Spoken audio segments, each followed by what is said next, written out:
America, Israel और Iran के बीच बढ़ते तनाव के बीच भारत ने संतुलित कूटनीति अपनाई है। भारत एक तरफ अमेरिका से एलपीजी ले रहा है तो दूसरी ओर रूस से कच्चा तेल आयात जारी है।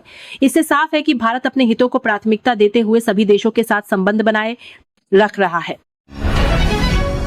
भारत में ऊर्जा संकट को देखते हुए पिछले 7 दिनों में करीब 5,000 टन गैस और कच्चा तेल समुद्री रास्ते से पहुंचा है। सरकार लगातार सप्लाई चेन को मजबूत करने में लगी है ताकि आम जनता को किसी तरह की कमी का सामना न करना पड़े। प्रधानमंत्री नरेंद्र मोदी अब देश के सबसे लंबे समय तक सरकार प्रमुख रहने वाले नेता बन गए हैं। उन्होंने कुल 8,931 दिन तक शासन किया है और इस मामले में कई बड़े नेताओं के रिकॉर्ड पीछे छोड़ दिए हैं। देश में गैस संकट के बीच केंद्र सरकार ने बड़ा फैसला लिया है।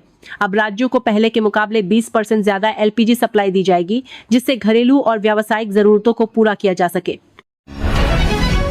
चुनाव खत्म होने के बाद पेट्रोल, डीजल और एलपीजी के दाम बढ़ सकते हैं। मिडिल ईस्ट में चल रहे तनाव को इसका बड़ा कारण माना जा रहा है, जिससे अंतर्राष्ट्रीय बाजार में कीमतें बढ़ रही हैं। राहुल गांधी ने केंद्र सरकार पर निशाना साधते हुए कहा कि सरकार के पास कोई स्पष्ट रणनीति नहीं है। उन्होंने कहा कि असली सवाल यह है कि महंगाई के बीच आम आदमी की थाली में क्या बचा है।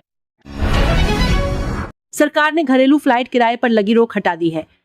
अब एयरलाइंस कंपनियां बाजार की मांग के अनुसार किराया तय कर सकेंगी, लेकिन यात्रियों के हितों का ध्यान रखना जरूरी होगा।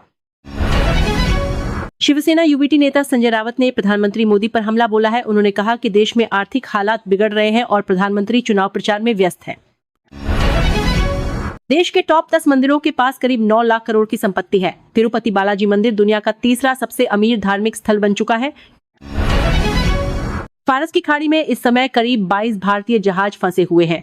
हालांकि राहत की बात यह है कि सभी जहाज सुरक्षित बताए जा रहे हैं और भारत सरकार लगातार उनकी निगरानी कर रही है। देश में कुछ लोग फर्जी किन्नर बनकर वसूली कर रहे हैं। रिपोर्ट के अनुसार इनमें से करीब 80% के पास ट्रांसजेंडर पहचान पत्र भी नहीं है। इजराइल के डिमोना परमाणु प्लांट के पास हमले के बाद ईरान ने दावा किया है कि इस हमले से युद्ध का समीकरण बदल गया है। अमेरिकी राष्ट्रपति डोनाल्ड ट्रंप ने ईरान को 48 घंटे का अल्टीमेटम दिया है। उन्होंने कहा कि अगर होर्मुज रूट नहीं खोला गया तो ईरान के पावर प्लांट्स पर हमला किया जाएगा। प्रधानमंत्री मोदी ने पश्चिम एशिया के हालात पर हाई लेवल मीटिंग की। इसमें ऊर्जा, गैस, तेल और खाद की सप्लाई को लेकर समीक्षा की गई। देश में पहली बार डिजिटल जनगणना शुरू होने जा रही है। लोग अब घर बैठे ऑनलाइन पोर्टल के जरिए अपनी जानकारी दर्ज कर सकेंगे। देश के कई राज्यों में मौसम ने करवट ली है। राजस्थान, बंगाल समेत कई जगहों पर बारिश का अलर्ट जारी किया गया है, जबकि पहाड़ी इलाकों में बर्फबारी हो रही है। मुख्य चुनाव आयुक्त के खिलाफ विपक्ष ने आरोप लगाए हैं। उनका कहना है कि चुनाव प्रक्रिया में पारदर्शिता नहीं रखी जा रही। ईरान ने दावा किया है कि उसने दुनिया के सबसे आधुनिक F-35 फाइटर जेट को मार गिराया है। हालांकि इस दावे की अभी पुष्टि नहीं हुई है। तिरुपति बालाजी मंदिर में अब घी की गुणवत्ता की जांच के बाद ही प्रसाद बनाया जाएगा। इसके लिए आधुनिक लैब की सुविधा शुरू की गई है। चुनावी रणनीतिकार प्रशांत किशोर ने नीतीश कुमार पर सवाल उठाए हैं। उन्होंने कहा कि उनकी सेहत और नेतृत्व क्षमता को लेकर अब गंभीर सवाल खड़े हो रहे हैं। दिल्ली में अब सड़कों की निगरानी के लिए नई पहल शुरू की गई है। जगह जगह QR कोड लगाए गए हैं, जिन्हें स्कैन कर आम लोग सड़क निर्माण की जानकारी देख सकते हैं और अपनी शिकायत या सुझाव सीधे दे सकते हैं। राजनीति में आरोप प्रत्यारोप का दौर जारी है। बीजेपी और कांग्रेस के नेताओं के बीच तीखी बयानबाजी हो रही है, जिसमें एक दूसरे पर गलत नीतियों और फैसलों को लेकर निशाना साधा जा रहा है। पाकिस्तान के एक पूर्व राजनयिक ने भारत को लेकर विवादित बयान दिया है। उन्होंने कहा कि अगर उनके देश पर हमला हुआ तो वे दिल्ली और मुंबई को निशाना बना सकते हैं। बिहार के रोहतास जिले में हर साल लगने वाला भूतों का मेला चर्चा में है। यहाँ लोग तांत्रिकों के जरिए समस्याओं का समाधान ढूंढने आते हैं, जिसे लेकर अलग अलग राय सामने आती है। रिपोर्ट्स के अनुसार पाकिस्तान अधिकृत कश्मीर में बच्चों को आतंकवादी गतिविधियों के लिए तैयार किया जा रहा है। उन्हें लालच देकर भर्ती करने की कोशिश की जा रही है। मिडिल ईस्ट में तनाव का असर हवाई यात्रा पर भी पड़ा है। एयर इंडिया ने सुरक्षा कारणों से करीब 2500 फ्लाइट्स रद्द कर दी हैं, जिससे यात्रियों को परेशानी का सामना करना पड़ रहा है। नवरात्र के दौरान वैष्णो देवी में भारी भीड़ उमड़ पड़ी है। भीड़ को नियंत्रित करने के लिए श्राइन बोर्ड ने अस्थायी रूप से रजिस्ट्रेशन पर रोक लगा दी है। असम विधानसभा चुनाव से पहले बीजेपी में अंदरूनी नाराजगी देखने को मिल रही है। टिकट न मिलने से नाराज कुछ नेता निर्दलीय चुनाव लड़ने की बात कर रहे हैं। ओडिशा के पूर्व मुख्यमंत्री नवीन पटनायक ने अपनी पार्टी के 6 विधायकों को बाहर कर दिया है। इन पर राज्यसभा चुनाव में क्रॉस वोटिंग करने का आरोप था। भारत के मुख्य न्यायाधीश ने कहा है कि आर्टिफिशियल इंटेलिजेंस न्यायपालिका की मदद कर सकता है, लेकिन फैसले लेने का अधिकार सिर्फ जजों के पास ही रहना चाहिए। बिहार दिवस के मौके पर पटना के गांधी मैदान में भव्य कार्यक्रम का आयोजन किया गया। इस दौरान कई सांस्कृतिक कार्यक्रम भी आयोजित किए जा रहे हैं। नीम करौली बाबा पर आधारित एक नई किताब रिलीज हुई है। इसमें उनके जीवन और चमत्कारों को लेकर भक्तों के अनुभव साझा किए गए हैं। पंजाब में एक वेयरहाउस मैनेजर की मौत के मामले में एफआईआर दर्ज की गई है। परिवार ने कुछ लोगों पर गंभीर आरोप लगाए हैं, जिसके बाद जांच शुरू हो गई है। ईरान और इजरायल के बीच तनाव और बढ़ गया है। दोनों देशों के बीच मिसाइल हमलों की खबरें सामने आ रही हैं, जिससे क्षेत्र में स्थिति और गंभीर हो गई है।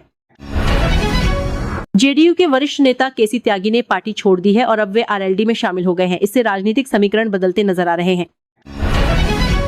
राजस्थान में लगातार अधिकारियों के ट्रांसफर को लेकर चर्चा तेज है। कई अफसरों का बार बार तबादला होने से प्रशासनिक कामकाज प्रभावित हो रहा है। पूर्व आर्मी चीफ जनरल नरवणे ने कहा है कि अब वे फिक्शन लिखने पर ध्यान देंगे। उनकी नई किताब में सेना के युवा अधिकारियों की कहानी दिखाई गई है।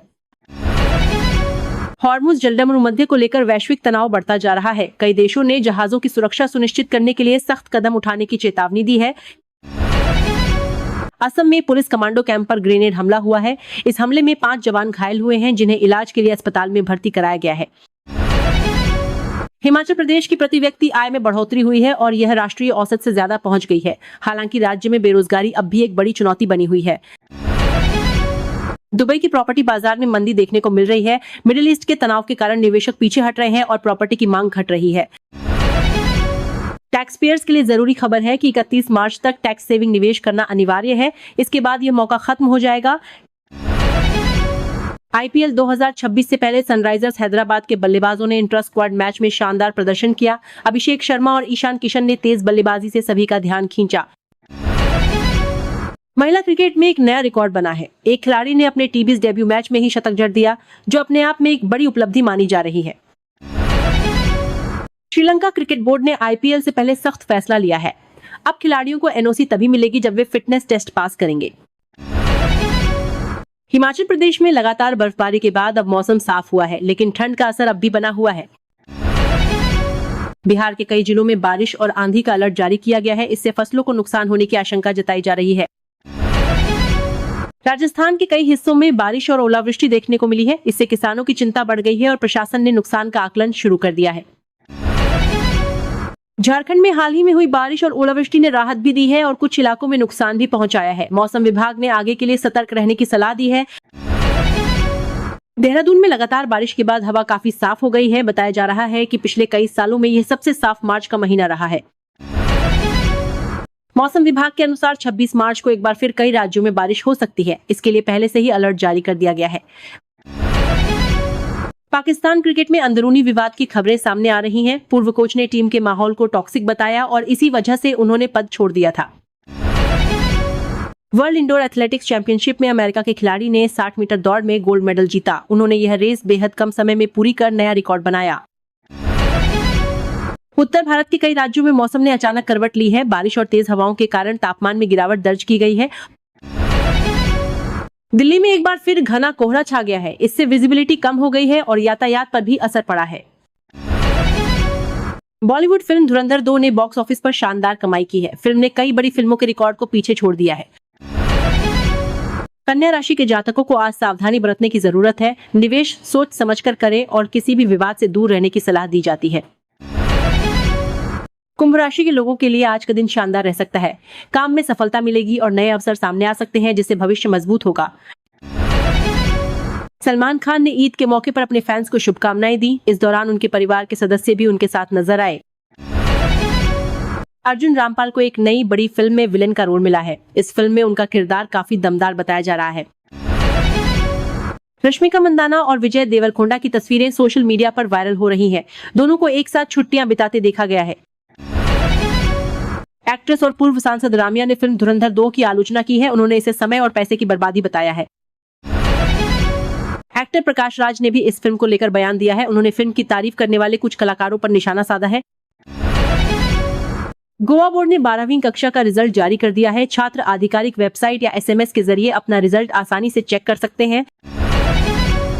सीबीएसई ने छात्रों के लिए नया काउंसलिंग सिस्टम लागू किया है। अब टीचर्स के साथ साथ प्रोफेशनल काउंसलर भी छात्रों की मानसिक और शैक्षणिक मदद करेंगे। वृषभ राशि के जातकों के लिए आज का दिन अच्छा रहने वाला है। नए काम की शुरुआत के संकेत हैं और आर्थिक स्थिति में सुधार देखने को मिल सकता है। मिथुन राशि के लोगों के लिए आज का दिन शुभ रहेगा। योजनाएं सफल होंगी और यात्रा के योग भी बन सकते हैं, जिससे मन प्रसन्न रहेगा। अपटेट परीक्षा का नोटिफिकेशन जारी कर दिया गया है। बीएड और डीएलएड उम्मीदवार इसके लिए आवेदन कर सकते हैं। आवेदन की अंतिम तिथि 26 अप्रैल तय की गई है, इसलिए समय रहते फॉर्म भरना जरूरी है। सरकार सैनिक स्कूलों के सिलेबस में बड़ा बदलाव करने की तैयारी में है। अब छात्रों को एआई और डेटा साइंस जैसे आधुनिक विषय भी पढ़ाए जाएंगे, जिससे वे भविष्य के लिए बेहतर तैयार हो सकें। एनएचजीसीएल ने यंग प्रोफेशनल के पदों पर भर्ती निकाली है। इस नौकरी में अच्छी सैलरी के साथ करियर ग्रोथ के भी मौके मिलेंगे, जिससे युवाओं के लिए यह एक बेहतरीन अवसर माना जा रहा है। कांग्रेस नेता और पूर्व क्रिकेटर नवजोत सिंह सिद्धू ने अपनी संपत्ति को लेकर बड़ा फैसला लिया है। उन्होंने अपने दोनों घर बच्चों के नाम कर दिए हैं और इसकी तस्वीरें भी सोशल मीडिया पर शेयर की हैं। यूपी में पैक जवानों द्वारा कथित मारपीट का मामला सामने आया है। सब्जी को लेकर हुए विवाद में दुकानदार और उसकी पत्नी के साथ मारपीट की गई, जिससे कानून व्यवस्था पर सवाल उठ रहे हैं। हरियाणा के कुरुक्षेत्र में किसान मजदूर जनक्रांति रैली आयोजित की जा रही है। किसान नेताओं ने बड़ी संख्या में लोगों से शामिल होने की अपील की है।